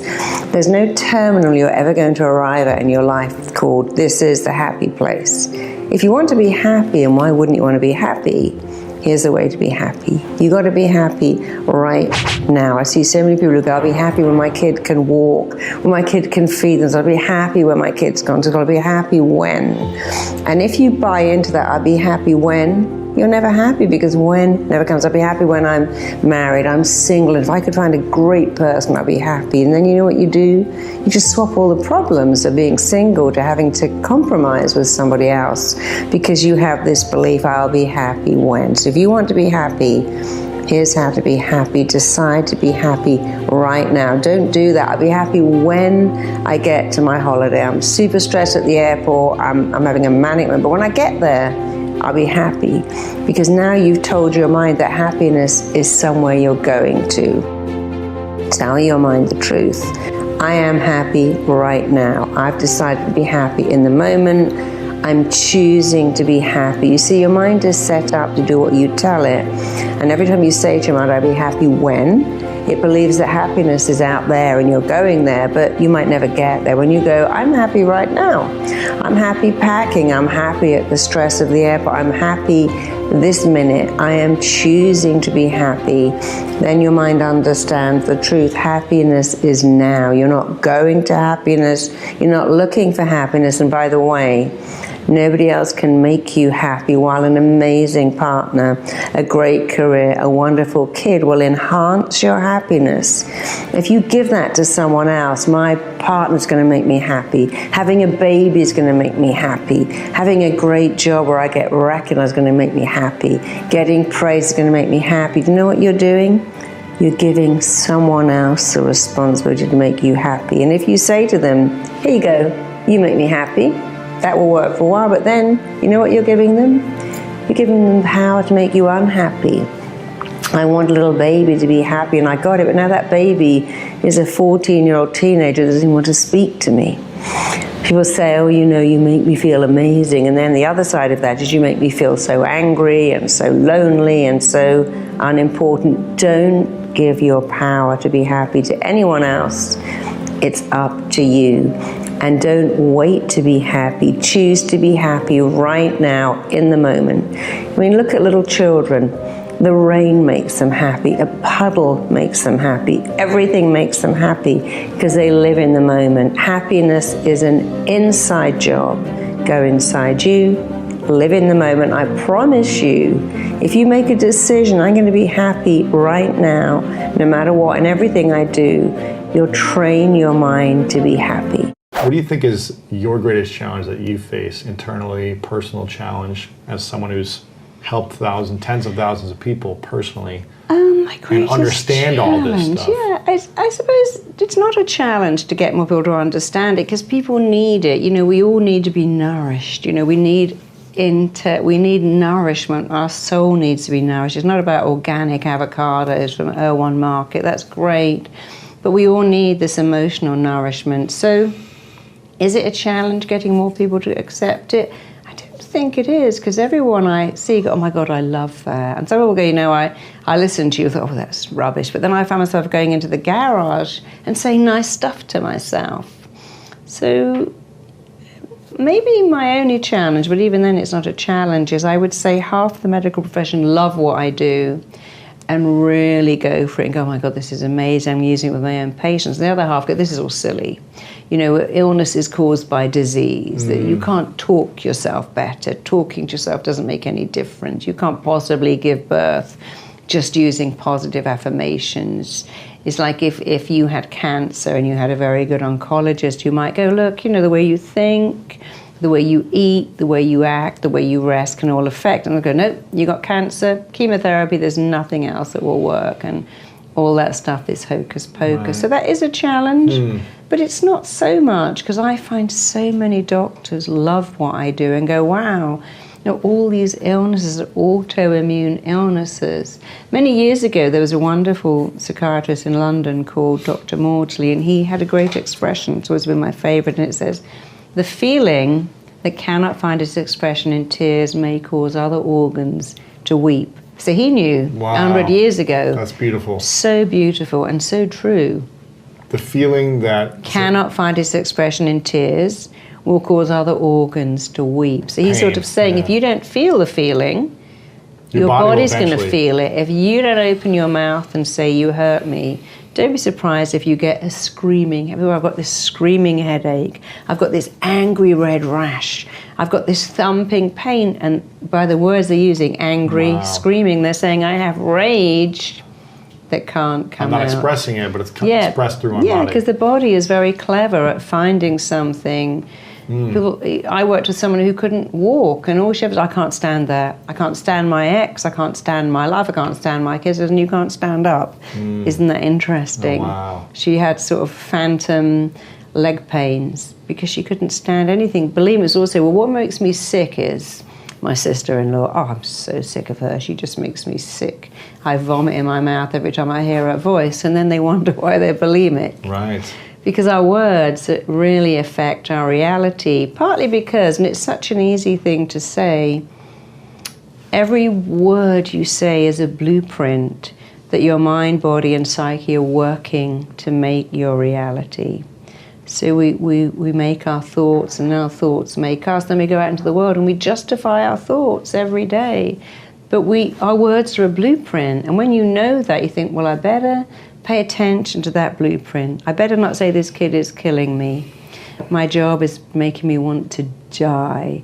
I'm so stressed out by what? The queue in Hughes Market. Well, go to Zimbabwe where there is no Hughes Market, and there is no queue, and there's no money to buy food anyway. Then you can say you're stressed, because your problem, the queue in Erewhon and the bill, is someone else's fantasy dream come true. This freeway is killing you. You have a car.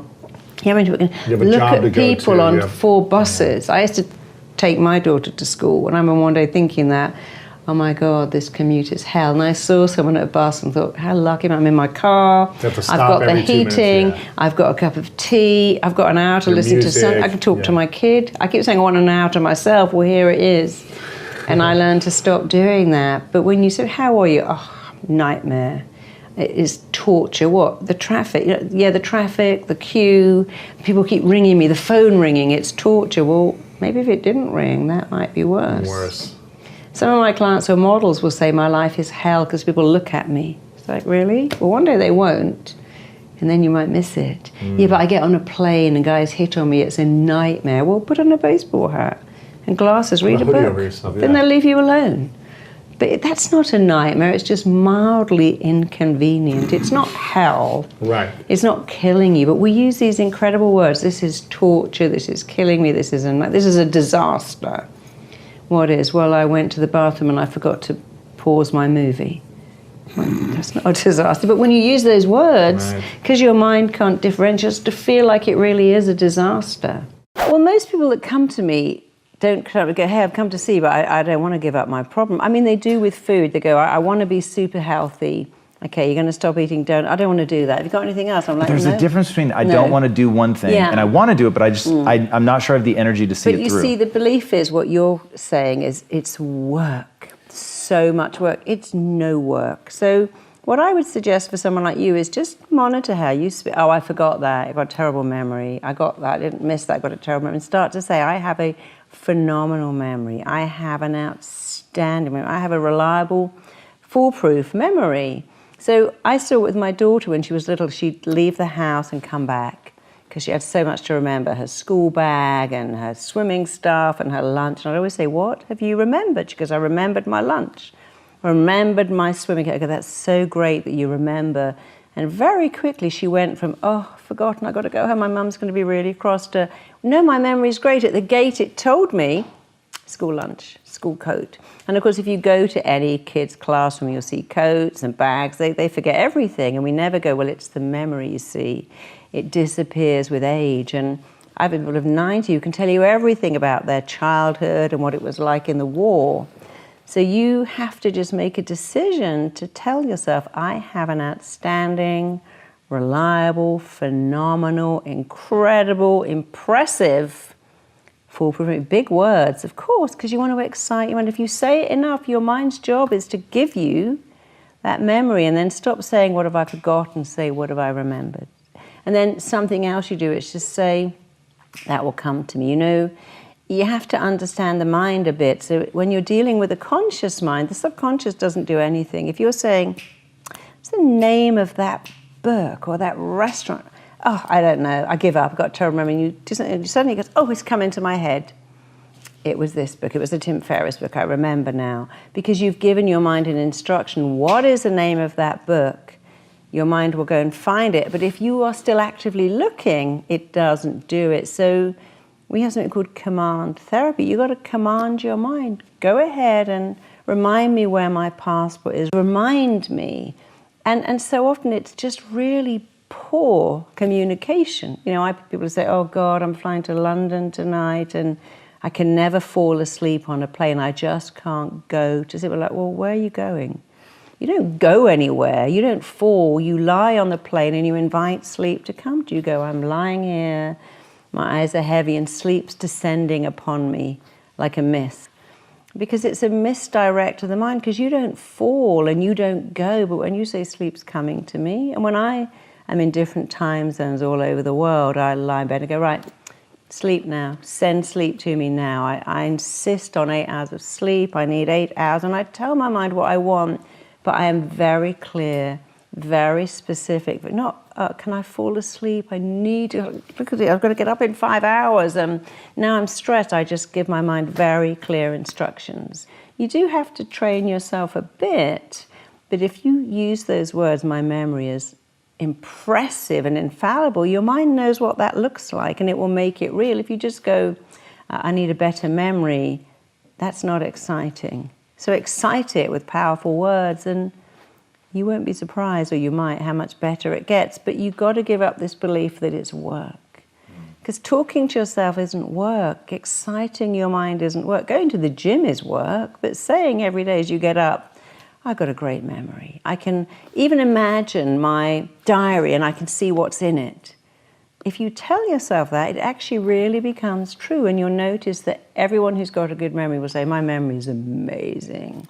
Oh, I have the best memory ever. They never go, I've got a mind like a sieve. I'd forget my head if it wasn't screwed on. I would forget the eyes in my head if they weren't there. But people with a poor memory, they justify it. They remind themselves how bad it is instead of deciding, no, I'm going to have a great memory. When you wake up in the morning, start going, wow, this tea is amazing. This coffee is sensational. I love the smell of the shower gel. I love the sheets. I love waking up. I had to make myself do this, and it completely changed my life. I wake up and go, I love my life. I love being here. My first coffee, go, I love this coffee. I love my sheets. I love everything. And that's not really true, but if you can make your mind be happy with little wins, every time you eat something, it's sensational. make a phone call, go, this is great, I'm reading, I'm watching my favorite show, this is amazing.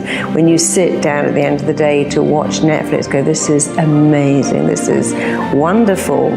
You're training your mind to celebrate tiny little things. And when you get big things, every day feels like Christmas.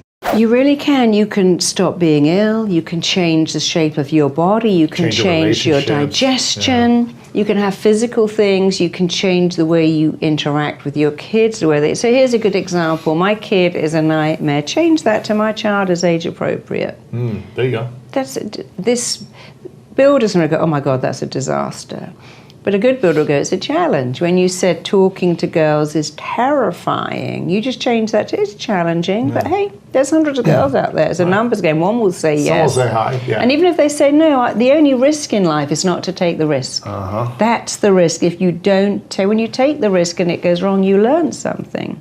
You may have heard many times about the marshmallow test. And the marshmallow test is an interesting test where they took children, they put them in a room with one marshmallow. It's also been done with one cookie and one pretzel. And they said to the children, if you wait, don't eat that marshmallow, then you will have two. So they were seeing how good these children were at delaying gratification, because if you can delay gratification, you are wired for success. And they found one group, maybe a third of the kids, just shoved that marshmallow in their mouth straight away and said, oh, I couldn't wait, I needed it now. They needed instant gratification. The second group said, no, I'm going to wait. And they sat there knowing that if they waited, they got two marshmallows. The third group, well, they were interesting because they really wanted that marshmallow. They were very much a combination of group 1 and 2. They wanted it. They also wanted to wait. As they made funny faces, they turned their chair around, they tried not to look at the marshmallow, and they forced themselves to wait. And they also got the second marshmallow. So group 1, instant gratification. Group 2, naturally delayed gratification. Group 3 were kind of programmed to be group 1, but fought with themselves until they became group 2. They resisted their natural instinct to eat the marshmallow. And what they discovered as they followed those children was group 2 and 3, the ones who delayed gratification naturally or completely unnaturally, were way more successful than group 1, that when I need it and I can't wait and I got no self-control, it looks nice, it tastes nice, bam, I've eaten it and now I kind of wish I'd waited. So I'm telling you this because it does not matter if you are not naturally group 2. It only matters that you can train yourself, teach yourself, and help yourself to become group 2.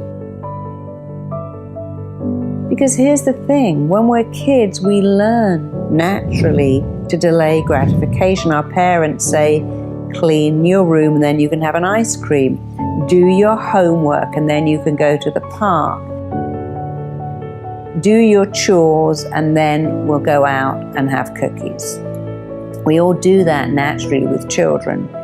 And then we learn to stop. And you see, if you come in from work and you are naturally a gratification delay, you'll go, wow, my favorite program is on tonight and I'm going to have this wonderful dinner. But first I'm going to go through my emails, do the stuff that's important, and then my dinner and movie is my reward. And what happens is you get through the work you don't want to do because you're thinking of the reward. And you go, this is a reward for doing that. Other people come in and go, no, I'm going to watch a movie, I'm going to have a lovely dinner, and later I do my emails. And of course, later never comes because you had your reward first. And it is a classic mistake to take your reward first. You know, many years ago, I was trying to get a book deal, and I'd put on a little talk about how to lose weight because my book was all about that, and I hadn't sold hardly any tickets, so I cancelled it. And the same day my agent called me and went, oh my gosh, I've got 6 different publishers who want to come to your talk. I'm like, well, I've just cancelled it. She went, put it back on quick because they're all coming. And it was that weekend, and I think she called me on a Thursday night. So on the Friday I rang all my friends, everyone. I said, come to this talk, it's completely free.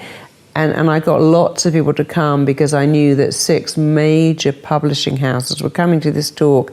And she told me one of them was definitely going to give me a deal, if not all of them. So I only had Friday. And on Friday, I could have spent ages planning the talk. But I didn't. I actually made a mood board. I thought that's a good thing. So on Friday night, I had an old picture and I took it out of the frame and I started to stick things in it. And I wrote Marisa Peer gets a great book deal. I cut out the Times best-selling list and I stuck it in there and wrote on it, my book, You Can Be Thin. And I did lots and lots of pictures like Marisa Makes People Thin. I went through magazines, I cut stuff out, I wrote some checks out there. I made this mood board really exciting and I just looked at it and looked at it and looked at it. And it made me so excited about my talk. And the next day I went off and I did the talk and lo and behold, at the end, somebody came up to me and she said, oh my God, I love that talk and we want you to come in on Monday and we're going to offer you a book deal straight away and we'd really love you not to meet the other 5 publishers because we want you. So that was very exciting. And in fact, I did end up signing with them and it all was wonderful. But I know it was that mood board that helped me because it took my mind to where I wanted to be. It made me focus only on success. Of course, a mood board doesn't say things like, well, I might not make it. The mood board has success. So let's imagine you want to be a therapist. That's what your vision is, or a photographer. Maybe you want to be a chef. I want you to imagine you've got a mood board and you fill it up with pictures. If you want to be a chef, pictures of great food, reviews from restaurants, and of course you're going to cross out the name of the chef and write your name in instead in black marker pen. So find lots of reviews and put your name in, and then write all over the mood board too. So let's say your name is Alexandra Richardson. You're going to put Alex Richardson instead of that chef, and you're going to put lots of reviews. And let's say you found the top 10 best restaurants, and you're going to call your restaurant The Fox. And so you cross that and you put The Fox, Alex Richardson's restaurant, The Fox, and you just keep looking at that. And you write all over your mood board all the things that work for you. People love this restaurant, the best restaurant in wherever you live in the world. The food here is amazing. And then you look at lots of interviews with chefs and you imagine your interview and you put it up there. You can even mock one up. That's what printers are for. So mock up an interview, mock up everything and look at that mood board.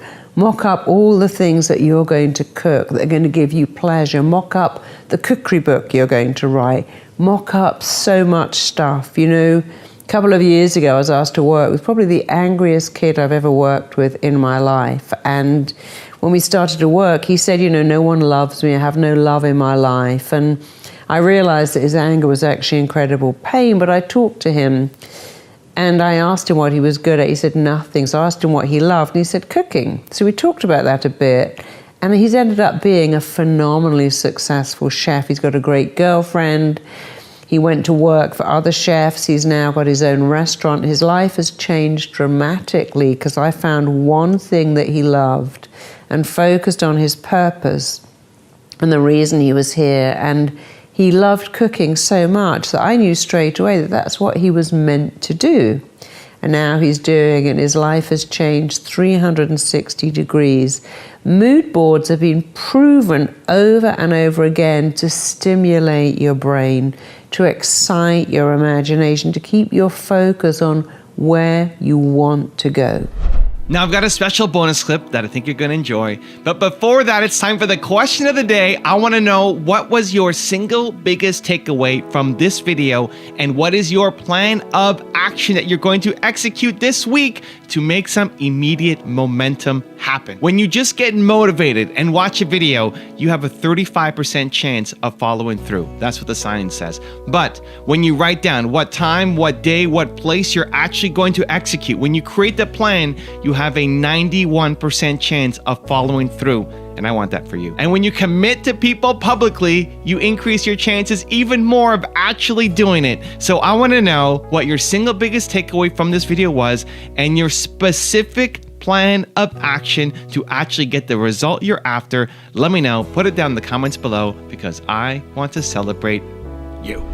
People have this confusing belief that fame damages people. So they look at fame and think, oh, well, they're damaged by fame. But actually, it's entirely the opposite. Damaged people are drawn to fame. I don't feel enough. But if I become famous, you'll love me because I'm beautiful or talented or gifted, I've got a voice or I've got something. And then when they get there, they go, oh, but I'm still feel inadequate. And now, before I had a dream, I'll go over there and become a movie star and you'll all love me. And you can look at someone like Heath Ledger who did that.